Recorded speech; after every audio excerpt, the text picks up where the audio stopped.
afternoon. Yes, please sit down. So, this is your progress report card. Please give this to your parents. Enclosed is the communication letter. Please give this to your parents and they will sign here. And then please return this tomorrow with their signature, okay? Bye, ma'am. Bye.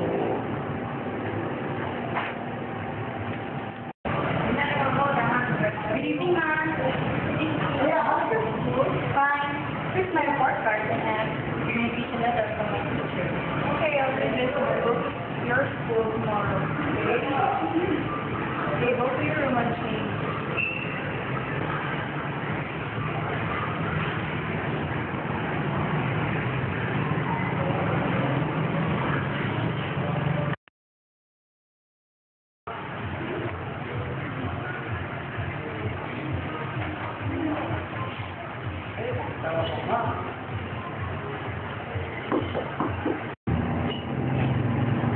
Good morning, Miss. Oh, good morning, Mrs. Cortez. Please sit down. This is my mother, Mom. Hi. This is everyone. And go ahead to your class. Okay, sorry. Yes, I am. Please sit down.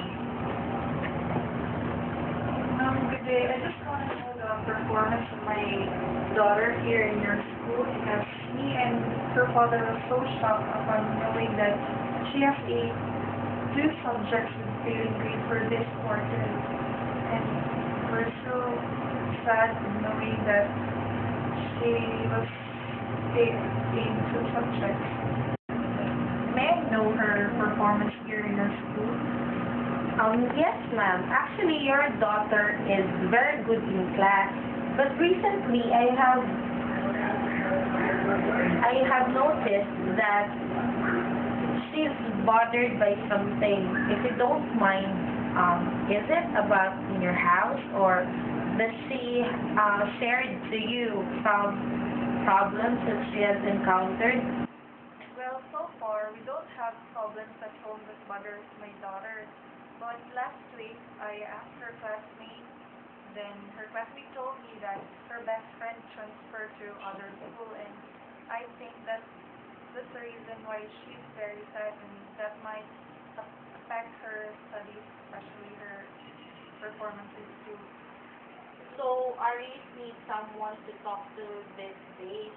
But, ma'am, for your reference, I will let you show Aris' grade. I have here my class record.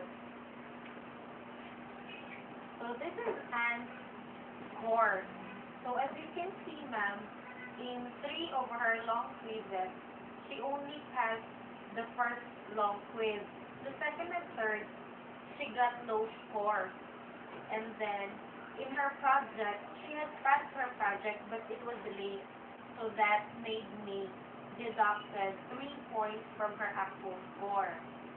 She also recites in the class, and sometimes she's not paying attention in the class. So if you total all of this, that made her have a failing mark. Thank you, Miss, for making things clear to me. Is there any way we can do to help my daughter cope with her failing grade? Yes, of course. So maybe for now, your daughter Anne needs someone to talk to. You can be not just a mother to her for now, but you can be a friend where she can share her problems. And with regards to her grade, she needs constant follow-up and then check her from time to time if she has assignments, projects, so that in the next grading period, we can see improvements in her. Thank you, Miss, for those advices. Thank you.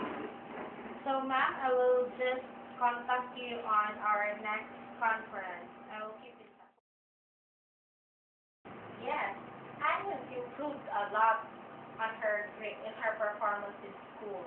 And in fact, she's doing better now than before. And thank you because you have been there for her and you have supported her all the way. And I'd like to thank you also, Miss, for giving those good advices, and that really helped me and my daughter to improve her grades. So, thank you so much, ma'am, and I hope you will continually support your daughter in her studies so that she will excel. So, Okay, I will. thank you.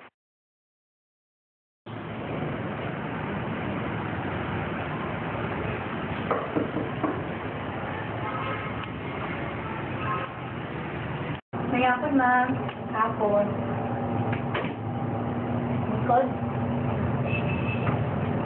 so mao ni siya ang imong grado para sa second grade.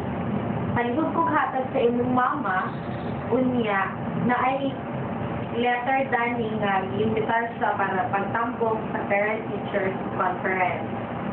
So, papirmahan nimo o giuli ugma. Salamat, ma'am. Bye.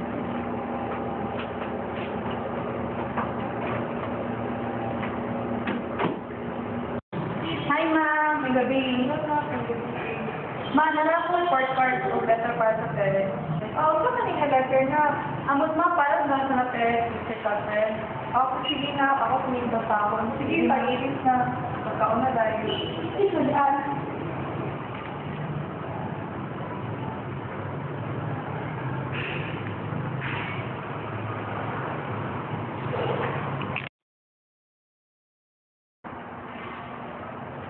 May ma'am. Gani.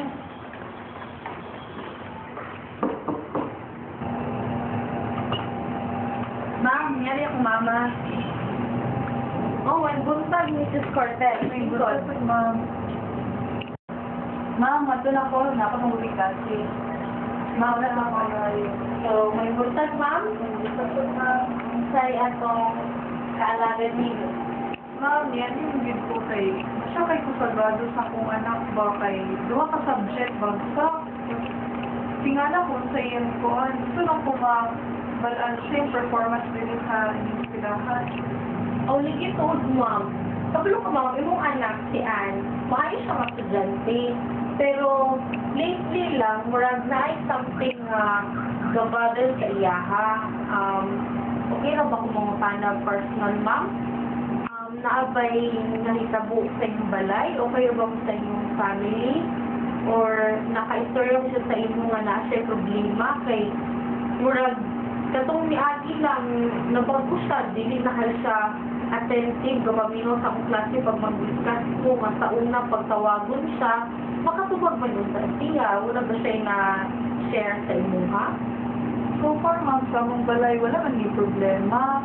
Hindi ko just siya akong anak kung siyang problema. Pero last week, nag-storya mo siyang classmate. Ano yung classmate na masulog ko nag-iin si Alice Kermit silang classroom kay kuan, nag-transfer daw another na school yang expense sa other school. Oto siya mo kung duda nga ganun masulugan permissive at So best friend di ay ni Ann, kasi sa line section niya si Karel. Oo, nag-transfer to siya o school, kaya naman man sila good kay yung papa daw na asay sa line lugar na po. So, busa di ay, kuan si Ann, naapituhan niya ang mga grado sa iyahang giminol, siguro siya sa iyang best friend. So, bahit sa iyang grado, ma'am, muna siya ang class record. Nasa niya ang mga grado ni Ann. So, sa makita nimo sa tulo na mo ka long quiz, isa ra ang may pasar, katulong pinakauna. Sa ikaduha o ikatulo, wala man siya nabagsak, pero gagmay na sa buha. Then, sa project po, nakapasa mo sa project, pero late na. So, akong ginabuhat pag late, yung may nukta na ako. Ako yung siya ginadawat, pero yung may nukta na ako, kaya unfair man po sa mga nagpasa on time. And then, sa participation po niya sa class, sa una, buto kung hindi attentive siya, pagtawagin mo, maka-answer man siya, pero katong mga ni Abby, nabantayan na ako nga, pagtawagon ako siya, murag, wala man siya nabinaw sa klase, murag, lahong kaya sa iglahon na una-un. So, paunang pag-total ani, isa raayan ako nga score, may gagmay na ng mga minus, munang mabot din siya sa point na napagsak siya.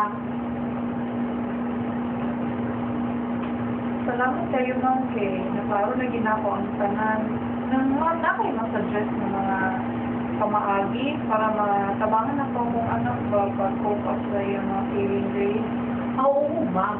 So, karon, sa pagkakaroon nga, na pa siya sa stage nga wala pa siya ka-recover sa pagbalhin sa iyang best friend, kinahanglan siya o tao nga masturyahan niya. So, siguro ikaw, ma'am, dili lang ka as mama sa iya ha, kundi as iya pong amiga nga masturyahan niya sa iyang problema. Then, kung bahin magaling sa iyang grade, ako pag-suggest na makapas.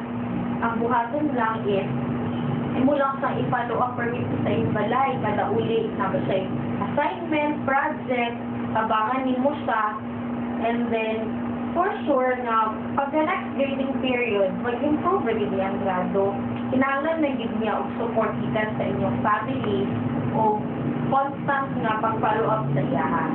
Ma'am, ako din hatag iyang reporter ba sa inyo. Sige ma'am, ado sa po. Salamat kayo. Sige, salamat sa pag-anhida ni ma'am o sa sunod na po. I-follow up lang sa ka kung kanusta ang sunod na to nga conference. Padala lang yan po na ako ang sulat kay Ann para makaanhid po ka din sa sunod. Sige ma'am, ado sa po ma'am. Sige.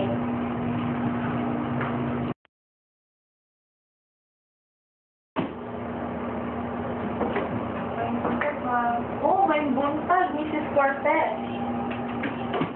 Lincoln. Salamat ma'am. So, Mrs. Cortez, salamat sa pag-anhid. Ma'am, ako din yung riyang reporter sa kong anak.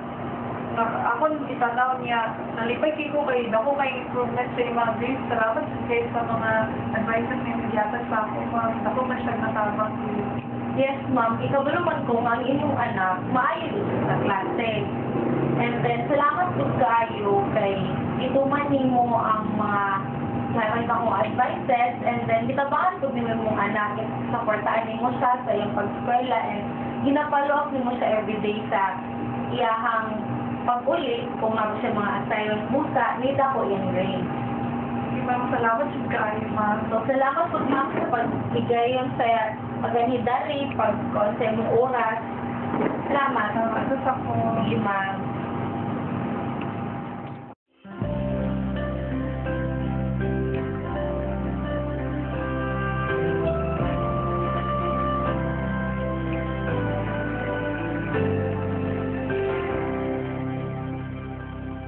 There's two